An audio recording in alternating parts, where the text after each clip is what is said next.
Police ભરતીની રાહ જોઈને બેઠેલા વિદ્યાર્થીઓ માટે ખુશીના સમાચાર સામે આવ્યા છે। મળતી વિગતો અનુસાર પોલીસ ભરતીને લઈને રાજ્ય સરકારે લીલી ઝંડી આપી છે, જેમાં બિન હથિયારી પોલીસ કોન્સ્ટેબલની 6,600 પોસ્ટ, હથિયારી પોલીસ કોન્સ્ટેબલની 3,302 પોસ્ટ, એએસઆઈની 1,000 પોસ્ટ તેમજ જેલ સિપાહીની 1,013 પોસ્ટ અને જેલ સિપાહી મહિલાની 85 સહિત કુલ 12,000 પોલીસ ભરતીની જાહેરાત ટૂંક જ સમયમાં રાજ્ય સરકાર કરશે। તેમજ પીએસઆઈની 350 નહીં પરંતુ 472 પોસ્ટ માટે ભરતીની જાહેરાત કરવામાં આવશે। હવે પોલીસ ભરતી બોર્ડ ગમે ત્યારે આ નિર્ણય જાહેર કરી શકે છે। મળતી વિગતો અનુસાર પીએસઆઈની ભરતીના નિયમોમાં પણ બદલાવ કરવામાં આવ્યા છે, જેમાં હવે 3 પરીક્ષા બદલે શારીરિક કસોટી અને મુખ્ય પરીક્ષા એમ 2 તબક્કામાં પરીક્ષા યોજાશે।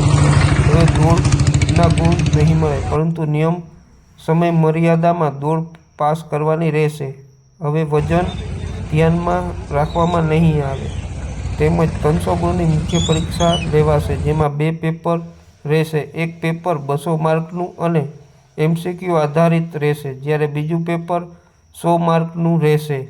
તેમજ હવે રાષ્ટ્રીય કક્ષાએ યુનિવર્સિટી અને નેશનલ ફોરેન્સિક સાયન્સ યુનિવર્સિટીમાંથી કરેલ કોર્સ માટે પણ વધારાના ગુણ આપવામાં આવશે। ત્યારે આ ભરતીની જાહેરાત ટૂંક જ સમયમાં રાજ્ય સરકાર કરશે તેવી વિગતો સામે આવી રહી છે।